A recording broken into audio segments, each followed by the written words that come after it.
Hello student, कैसे हैं आप लोग।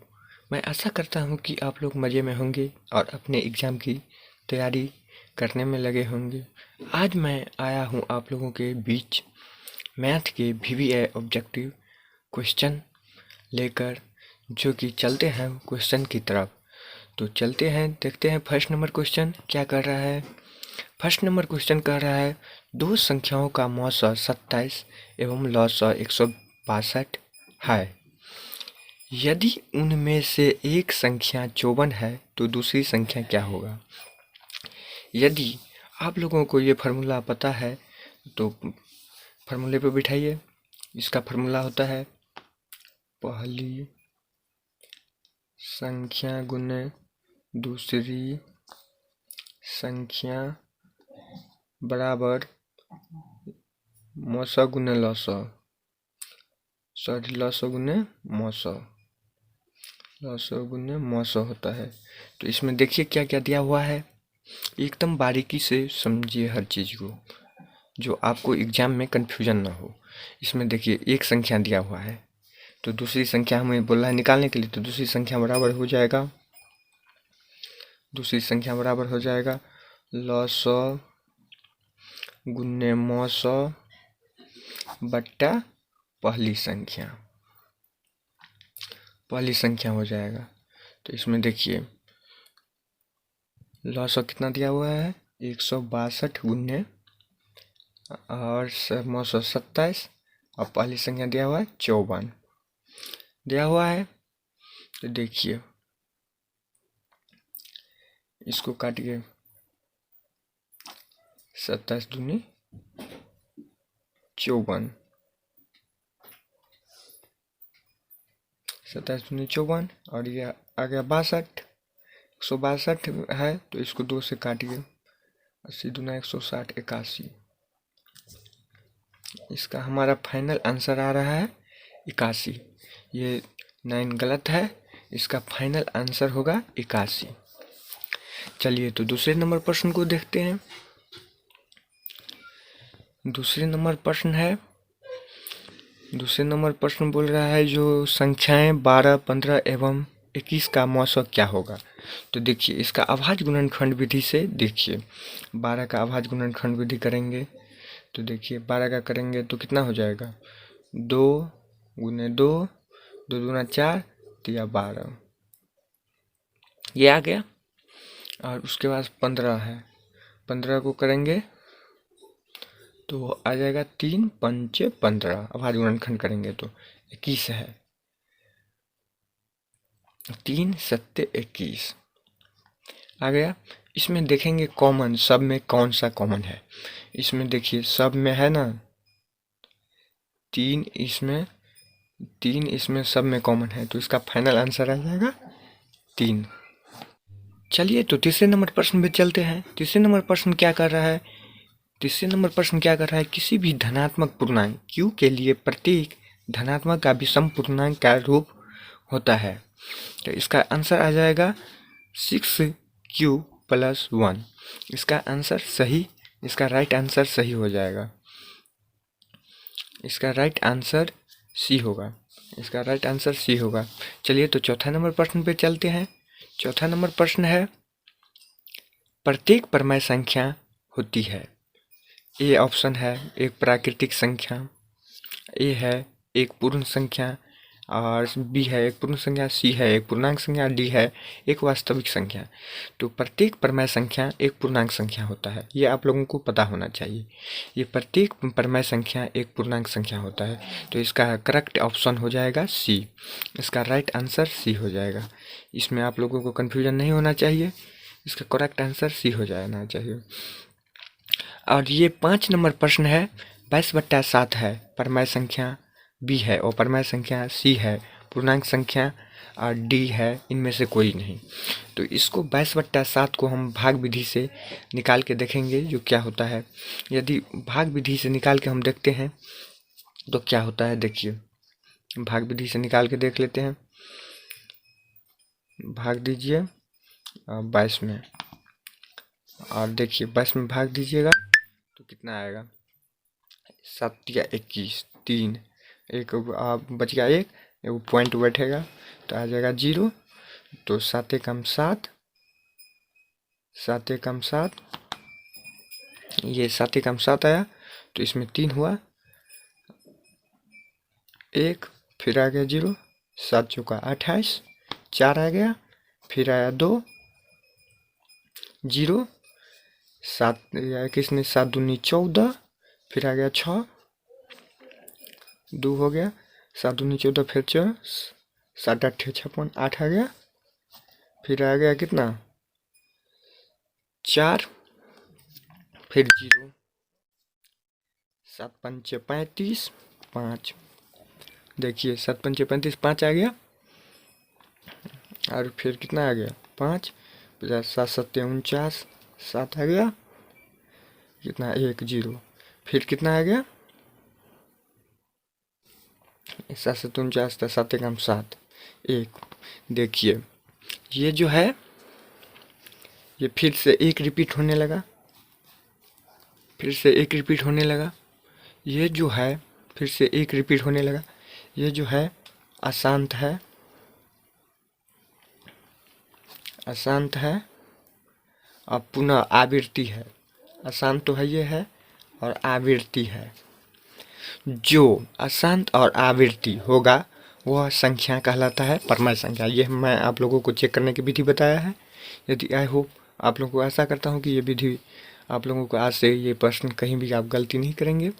तो इसका करेक्ट आंसर हो जाएगा ए परमेय संख्या।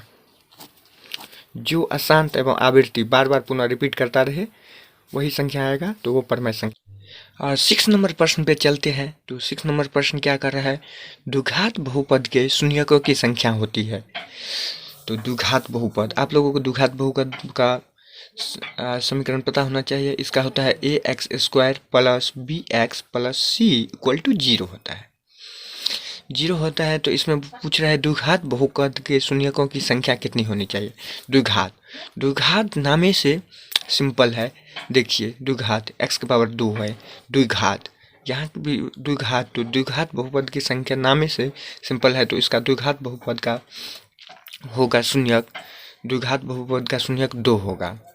द्विघात बहुपद का शून्यकों की संख्या 2 होगा, द्विघात बहुपद का शून्यकों की संख्या 2 होगा। तो इसका करेक्ट आंसर हो जाएगा बी। इसका करेक्ट आंसर बी हो जाएगा, द्विघात बहुपद की संख्या 2 होगी। और चलिए तो 7 नंबर प्रश्न पे चलते हैं।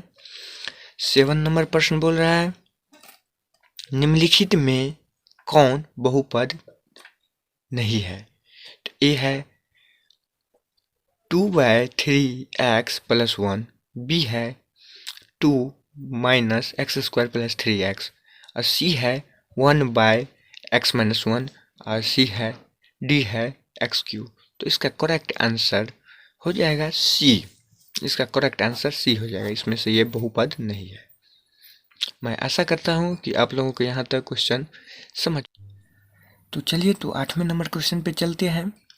यहाँ दिया हुआ है P X equal to Q X into G X, और पी एक्स का घात दिया हुआ है 7 और जी एक्स का घात दिया हुआ है 3। तो बोल रहा है P X by G X का घात क्या होगा। आप लोगों को पता होना चाहिए जो भागा में रहता है तो x का पावर घटता है, घात यानी कि भागा में रहता है तो x का पावर घटता है, गुणा में रहता है तो जुटता है। तो आप लोगों को पता होना चाहिए पी एक्स बाय जी एक्स क्या होगा। तो यहाँ पी एक्स का मान दिया हुआ है x के पावर 7 दिया हुआ है और जी एक्स है x के पावर 3। तो आप लोगों को पता होना चाहिए भागा में पावर घटता है तो x 7 माइनस 4 3, 7 माइनस 3, तो x का आ गया 4। तो इसका करेक्ट आंसर हो जाएगा 4 यानी बी। करेक्ट आंसर बी हो जाएगा। चलिए तो 9वें नंबर प्रश्न पे चलते हैं। 9वें नंबर प्रश्न है यदि बहुपद पी एक्स का एक शून्यक 2 है तो निम्नलिखित में से पी एक्स का गुणनखंड क्या होगा। यानी कि पी एक्स का गुणनखंड, इसको देखिए ऑप्शन से कैसे ऑप्शन से कैसे चुनेंगे, तो ये इसको देखिए, ऑप्शन से कैसे चुनेंगे, तो इसको ए को इस बराबर के साइज तो प्लस में आ जाएगा, इसको जाइएगा तो माइनस में आ जाएगा, तो इसका करेक्ट आंसर बी आ जाएगा। इसका करेक्ट आंसर बी आ जाएगा। इसका करेक्ट आंसर बी आ जाएगा। चलिए तो 10वें नंबर प्रश्न पे चलते हैं। 10वें नंबर प्रश्न पर बोल रहा है जो यदि बहुपद x square minus 4x plus 1 के शून्यक alpha into alpha comma beta हो तो अल्फा इंटू बीटा का मान क्या होगा। आप लोगों को ये पता होना चाहिए, ये द्विघात बहुपद है। अल्फा इंटू बीटा बराबर सी बाय ए होता है, और अल्फा प्लस बीटा बराबर डी माइनस डी बाई ए होता है, माइनस बी बाई ए होता है, डी बाई ए होता है, सॉरी। तो अल्फा इंटू बीटा बराबर सी बाई ए होता है। तो सी का देखिए, सी का देखिए, इसमें आपको पता होना चाहिए ए बी सी। तो A equal to 1, B equal to -4, C equal to 1 है। तो आपको पता होना चाहिए सी बाई ए, सी बाई ए। तो यहाँ सी 1 है, ए 1 है, तो सी बाई ए तो 1/1 इक्वल टू 1। तो इसका करेक्ट आंसर हो जाएगा बी। इसका करेक्ट आंसर हो जाएगा बी। आई होप आप लोगों को समझ में आया होगा। चलिए तो 11 नंबर प्रश्न है, y अक्ष का समीकरण है। तो इसमें y अक्ष है का समीकरण है, तो x equal to 0, y equal to 0 और x इक्वल टू y, इनमें से कोई नहीं। तो y अक्ष का समीकरण हो जाएगा x ए हो जाएगा, x इक्वल टू 0। तो इसका करेक्ट आंसर ए होगा, करेक्ट आंसर ए होगा। और चलिए करेक्ट आंसर ए होगा। और 12 नंबर प्रश्न पे चलते हैं। दो घनों के आयतन का अनुपात 1:27 है, तो उनके कुल पृष्ठीय क्षेत्रफल का अनुपात क्या होगा। तो आइए आपको यहाँ पे हम सिंपल ट्रिक से बताते हैं। यहाँ बोला है आयतन का अनुपात, आयतन का अनुपात, आयतन का अनुपात दिया हुआ है 1:27। तो यहाँ दिया हुआ है आयतन का अनुपात। मैं इनके सिंपल फंडे से बताता हूँ। अब मान लीजिए पहले घन का A1 का आयतन AQ है, और A2 का आयतन AQ है। तो यहाँ पे आयतन तो Q में निकलता है, यहाँ पे Q कर लीजिए Q। तो यहाँ पे A1/A2 हो गया कितना, इतना का होल Q, यहाँ पे 3 का हो गया होल Q। 3 या 9, 9 या 27 हो गया। अब बोल रहा है जो कुल पृष्ठीय क्षेत्रफल, तो कुल पृष्ठीय घन का कुल पृष्ठीय क्षेत्रफल क्या होता है, आप क्षेत्रफल में देखेंगे क्षेत्रफल क्या होता है। तो आयतन, तो A1/A2 हो गया 1/3 आ गया, 1/3। आप बोल रहा है क्षेत्रफल का अनुपात, तो क्षेत्रफल होता है स्क्वायर में, क्षेत्रफल होता है स्क्वायर में। देखिए तो L स्क्वायर भुजा स्क्वायर होता है, तो इसका हो गया A1 का स्क्वायर और A2 का स्क्वायर। A1 और A2 कितना आया हुआ है, A1 का स्क्वायर कीजिए और ये कीजिए, A1 का स्क्वायर कीजिए और ये कीजिए, तो हो गया 1/9। तो इसका फाइनल आंसर आ जाएगा 1:9। तो इसका करेक्ट आंसर होगा C 1:9। इसका करेक्ट आंसर आ जाएगा C 1:9। आई होप आप लोगों को समझ में आया होगा। मैं आशा करता हूँ कि आप लोग एग्जाम का तैयारी करते होंगे। है एक गोला जिसकी त्रिज्या 2r है, तो उसका आयतन क्या होगा। आप लोगों को पता होना चाहिए गोला का आयतन होता है 4/3 पाई r3।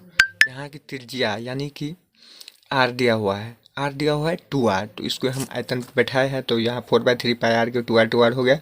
तो गुना करेंगे 2 दूना 4, 2 दूना 4, 4 दूना 8, 8 चौक 32, तो 32 पाई r3/3 आ जाएगा आंसर। इसका करेक्ट आंसर आ जाएगा, हम निकाले हैं, इसका करेक्ट आंसर आ जाएगा ए। इसका करेक्ट आंसर ए आ जाएगा, इसका करेक्ट आंसर ए आ जाएगा। चलिए तो 14 नंबर प्रश्न पे चलते हैं। 14 नंबर प्रश्न है, किसी यदि 6, 8, 9, x एवं 13 का माध्य 10 है, तो x का मान क्या होगा। आप लोगों को पता होना चाहिए माध्य बराबर सभी परीक्षणों के योग बटा सभी परीक्षणों की संख्या होता है। तो यहाँ माध्य दिया हुआ है 10, तो 10 को हम इस साइड रखेंगे। आप लोगों को पता होना चाहिए माध्य बराबर होता है सभी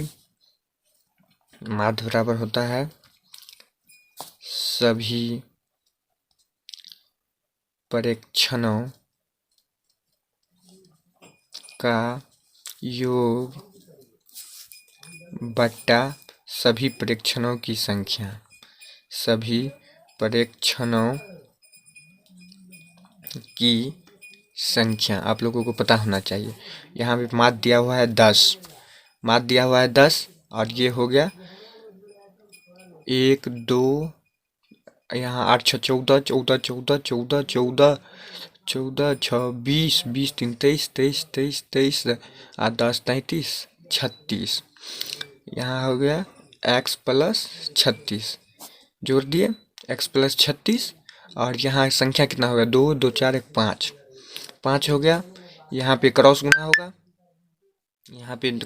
होगा, नहीं कुछ है तो 1 बटा मान लीजिए, इतना तो आप लोगों को समझ में आता होगा। यहाँ पे क्रॉस गुना होगा तो यहाँ हो गया 50, और यहाँ हो गया x प्लस 36 हो गया, और यहाँ 50 50, और ये इस साइड आएगा तो 36, यहाँ x तो कितना हो गया 14, x बराबर 14 आ गया। तो इसका देखेंगे कौन सा करेक्ट आंसर होगा, तो इसका बी करेक्ट आंसर होगा।